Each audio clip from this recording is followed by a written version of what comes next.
Hi guys, welcome to another episode of Cesy Can Cook. In this episode, I'm going to show you how to make my delicious chocolate and peanut butter macarons. Now, this recipe is not as complicated and as difficult as you might think or you might have heard. It's actually a little time consuming, but you'll get there. If I did it, you can do it. You know I got your back. I'm not going to show you something that I know you will not be able to make. That's just not me. So stay tuned for the recipe.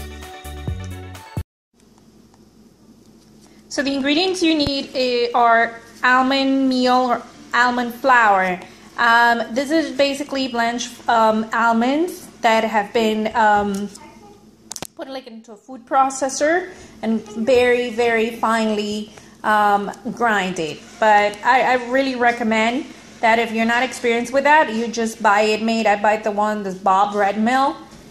You need powdered sugar. Very fine. This is also confectioner's sugar. It's the same thing. Make sure in the ingredients listed it says cornstarch. You have cocoa powder here. Now this is baking cocoa powder, so any other kind of cocoa powder is not going to work. You need egg whites. You need fine and sifted granulated sugar. All the ingredients have already been sifted, but we have to sift them again because that's one of the the keys to making a good macaron that won't crack on you, is that you sift all of your ingredients at least 2 to 3 times until there are absolutely no lumps. And I went ahead and I measured my ingredients by grams instead of cups, so the recipe I will be posting above in the description box is for grams, and I'm also going to post it for cups as well. But I really highly recommend, if you have a scale, to use the measurements by grams instead, because it does make a difference and you need the exact measurements for this recipe. I've also aged my egg whites for about 3 days.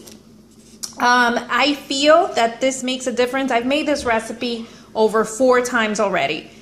I have tested a few things, and for me, I feel that aging the eggs does make a difference. And I will post all these tips and alternatives down below in the description box. So for now, we're just going to whisk our egg whites until we have stiff peaks. Just going to pour it into my mixer. I'll show you what that looks like. When you start to see some bubbles, some foam, I should say, on your eggs, you want to go ahead and add the sugar little by little. You don't want to add it all in at once. So make it rain. You know the rule, little by little. Same applies especially to the macarons recipe. I'm just going to add the rest of it. Again, little by little. You don't want to overbeat your eggs. Just want to do it. Heat them until you have stiff peaks. It takes about a minute or so, a couple of minutes, depending on your mixer, but you want to check it from time to time because you do not want to overbeat your eggs. Mixer, just take a look, and I'm just going to go around like this, and I'm going to pick it up. You see that? That's called a beak, like a bird's beak. We don't want that. We want that to stand up straight. That's when you know you have stiff peaks egg whites. So we're just going to put this back on and whip it for longer.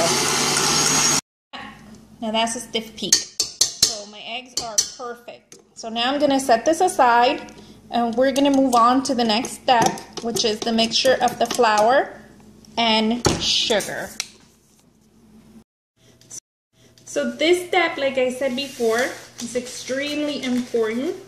You must sift your flour. So we're going to go ahead and sift our flour, our almond meal, our almond flour together with our powdered sugar.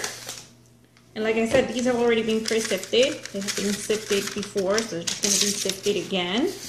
And we're going to also add our cocoa powder because we are making some delicious chocolate macarons. So let's just sift this as finely. Try to get no lumps in here. That equals a really good macaron that will not crack on you.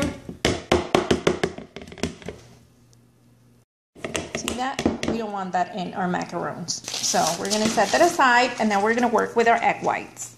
Now we're going to add our egg whites, and we're carefully just gonna kind of like mix it in, press it down, and we're just gonna start folding.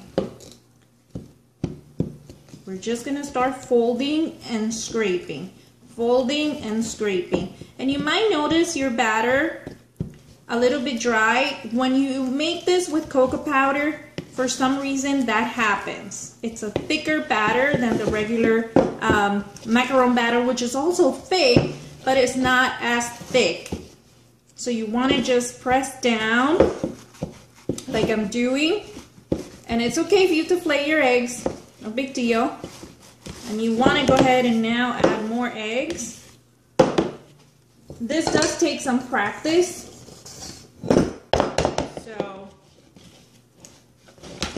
Just gotta practice. It took me like 4 or 5 times to get this right, so it takes some practice and a lot of patience.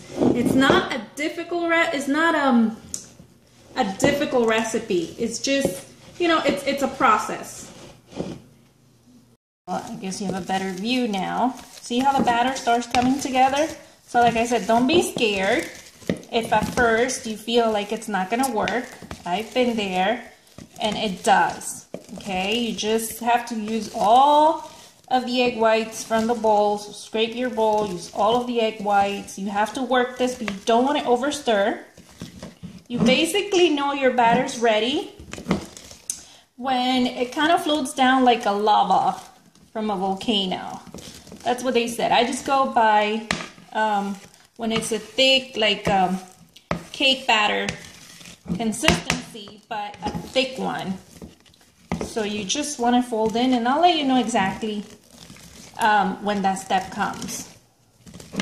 So basically, when you can do this, that it goes down easily, your batter. When you can do this, it goes down like that, that means your batter's ready. Okay? So you must either use a silicone baking mat or a tray. It doesn't matter if it's non-stick, but you must put parchment paper on your tray, and you want to pipe them a few inches aside from each other, so that, you know, when they expand, because they do expand a little bit, they don't, you know, scratch with each other.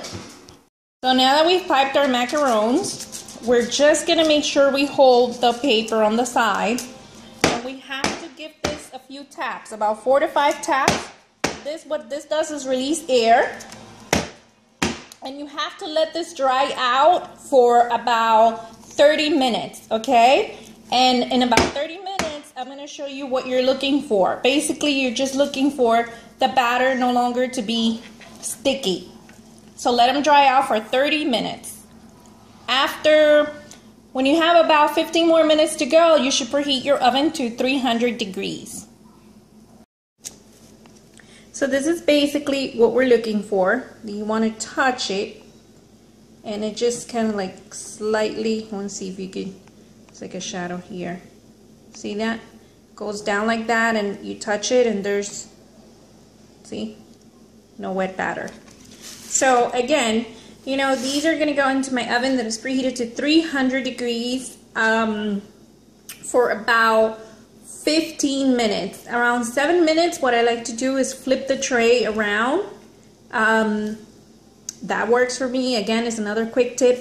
If your macarons are not round, like perfect, don't worry about it. That doesn't mean that they're not going to come out right. It does take practice, like I said.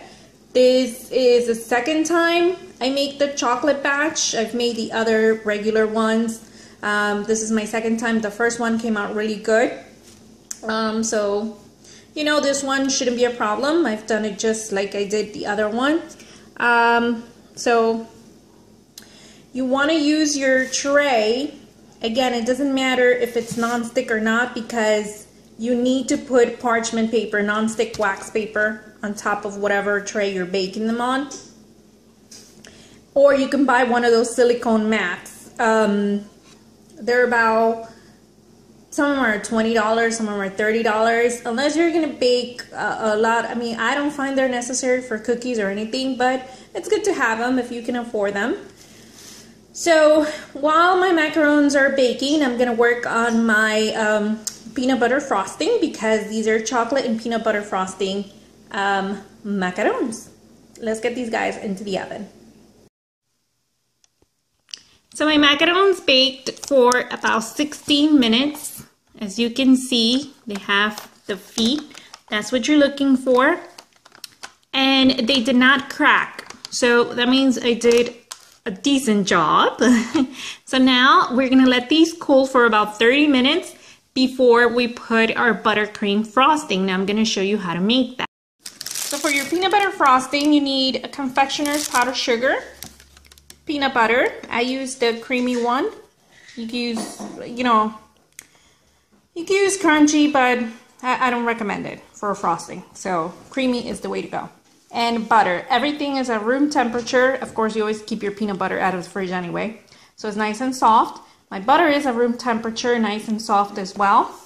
And now we're just gonna add all of these ingredients to our mixer. Gonna whip this on medium-high. I do this a little bit different than my peanut butter buttercream. This is just a frosting I'm using for my macarons. So I actually threw everything in there to whip together.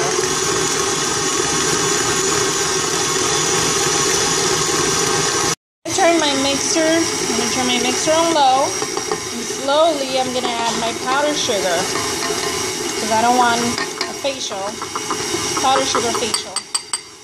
I don't think that that's pretty good for my skin, so let's just beat this on higher until it comes together.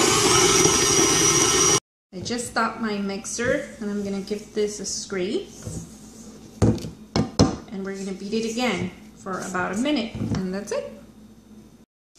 So I put my frosting into my piping bag, and I'm using the Wilton 1/8 tip, and you just want to go ahead and pipe in the center of your macarons, and just on one of them, like one for each cookie,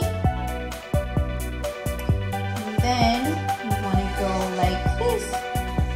Press it down gently so that you can see it's like a little sandwich. That's what a macaron is, like a little sandwich cookie.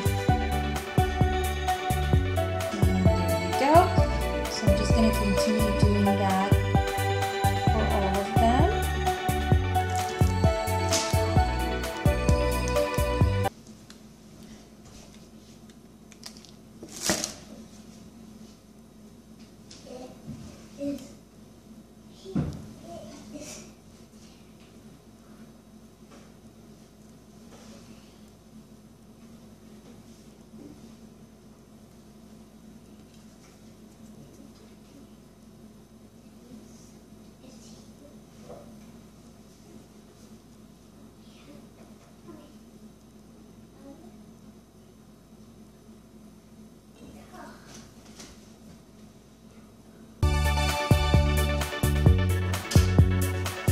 So there you have it, your chocolate peanut butter macarons. And remember, you can get the recipe down below in the description box. I'm just dusting them off with some cocoa powder. And like I said, this recipe is not difficult to make. It is time consuming, but it is not difficult at all to make. Mine grew feet, they didn't crack. So if you follow my instructions, it looks like you can get a really great macaron. Thanks for watching, guys. Remember, I will post down below in the description box all the tips and alternatives you can use for this recipe. Thanks for watching. Have a great day.